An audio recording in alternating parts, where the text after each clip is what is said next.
Hey, good. Still morning. It's only 10:50. Ain't the afternoon yet. Welcome to the 5 a.m. Mester Scrum Show. I'm Greg Mester, Scrum Master and Agile Coach. And I bet you it's been a long time since we did a Monday show, but we've done over 1,260 episodes of the 5 a.m. Mester Scrum Show. Lately, it hasn't been 5 a.m., but I'm getting back into the groove of getting up early. Well, I'm up early anyhow, just doing the show earlier before 9 o'clock. We'll get there. Soon we'll get there. Anyway, I wanted to do a show because I wanted to get back in the habit of doing a show every day and get back to the old ways because we did well, and sharing information. Well, anyway, I was reflecting this morning because I want to get to it. So Mondays are usually our metric Mondays, by the way. We're talking about metrics and measuring and growth and stuff. So we're talking about measuring. A lot of companies I've dealt with, small businesses, large businesses, it doesn't really matter. They never really had a way to measure their company, their productivity, where they're going to move to in the future, and what they wanted to change. And a lot of times, or they think they did, and they want to spend a lot of money, a lot of effort, a lot of valuable time documenting things they completed in the past. And you get that with a lot of Gantt charts. People like to look at all the things we did in the past. And I'm gonna tell you right now, looking at the past is a waste of time. And I got my little trusty whiteboard out. Let's say this is today. And this is the past to the left and the future to the right. Right? I drew a little line down the middle for the people who are going to be listening to this via podcast. By the way, we had over 40,500 downloads of the 5 a.m. Mester Scrum Show in podcast form. So please connect with us on any podcast platform. Be great. I appreciate it very much. Because we always try. Because I like to listen to my podcasts, other podcasts on Instagram. I put little notes. The podcasts I listen to morning when I'm walking the dog or in the gym or whatever. Always looking for new ways to get better. So we look at the past. Does the past make you any money? That's a simple question, right? The future is where you make your money. There you go. Future is where you make your money. Past, you lose money. It's like a negative dollar. So the more time you spend looking at your past, the more money you lose, right? I mean, unless you're doing a retrospective, but even that depends how old the retrospective is. It may be irrelevant anymore. Life may have changed. AI is coming as crazy, right? So it may have changed. What I see a lot of companies try to do is when I get there, now there is a difference. I'm going to say this real quick, and we got to do a quick show because I'm actually taking a class right now. I'm writing my book, and part of they're offering a Monday class for social media, which I want to learn how to market a book in the future. So I got to go to that class. They talk about, what did we do in the past? We got to say how good we were and all that. I'm like, who cares about the past? My thing is about the future. People dwell on the past way too much. And my thing is, what are we going to do in the future?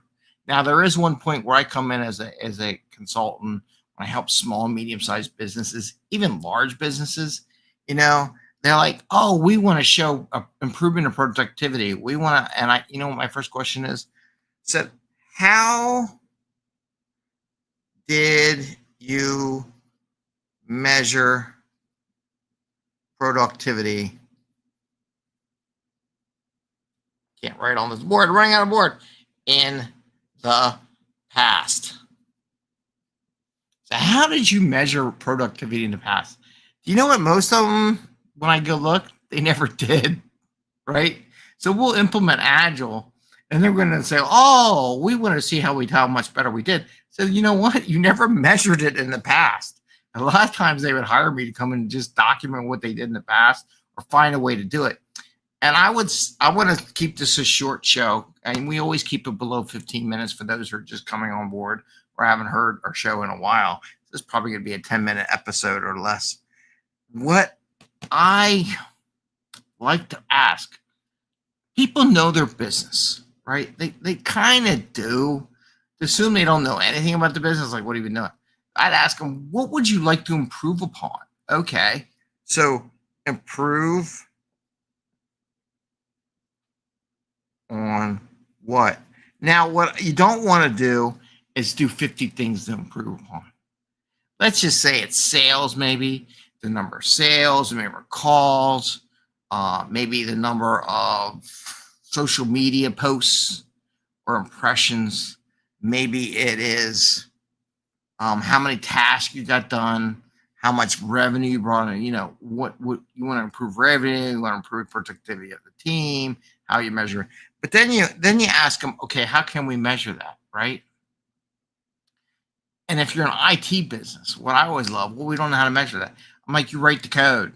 You can put measurement factors in your code to measure how you're doing, to give you records back to your database so you can track as a developer or a team how many people are using your piece of code that you wrote. It ain't that hard, right?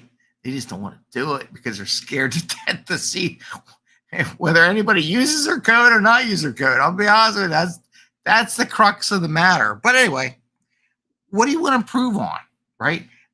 Then you start talking about more future stuff versus past, right? How would we measure it in the future? Okay, we'd measure it this way.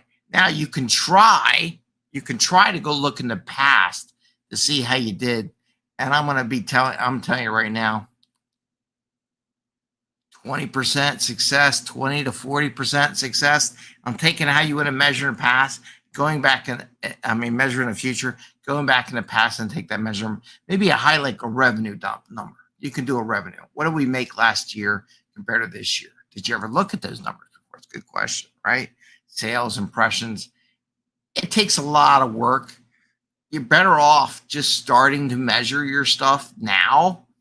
Look in 2 weeks or in a sprint or 3 weeks, depending on what your sprint length is, and saying, okay, this is our first number. In another 3 weeks, we get a second number. In another 3 weeks or 2 weeks, we get another number, right?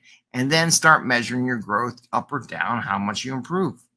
You're better off doing that than wasting your time and energy trying to figure out what your metrics were in the past, because it doesn't make you any money. It doesn't make you any better, right? I mean, you can get an idea. Hey, you can do some sales things. You can do that. But if you weren't tracking, like if you weren't using a tracking system or a Kanban or a Scrum system or whatever, or some digital thing for tracking that, you're never going to get that number anyhow. So why bother doing it? So what I'm trying to help you do, spend your time effectively and wisely on what's going to bring value that you can have more accurate measurements. You're going to spend all that time looking at the past, how you did. For what? For what are you looking in the past? Now, there's some company, when you go big companies, they're going to argue, we need to figure that out. Fine. You're going to waste your money on it. I will do it. I will do it my best shot to give you what you got. But I'm telling you, if you're a small, medium-sized business, don't even bother, right? Start measuring from now on. Look at the things you really want to improve upon that you know as a small, medium-sized business and where you want to go. But look at the past. It's a waste of dollars, waste of value, waste of your time. Don't do it. Look in the future. Look what you want to measure. Pick something you want to measure. Track it. Start tracking it. You'll start getting, you haven't done it for years. So what is a couple weeks to you to track on the numbers? It's really nothing, right? Anyway, I want to share that with you today. I had that on my mind today a lot. And I just like, I don't know. I can tell you later. Maybe in a couple of years, I'll tell you stories. But we'll see.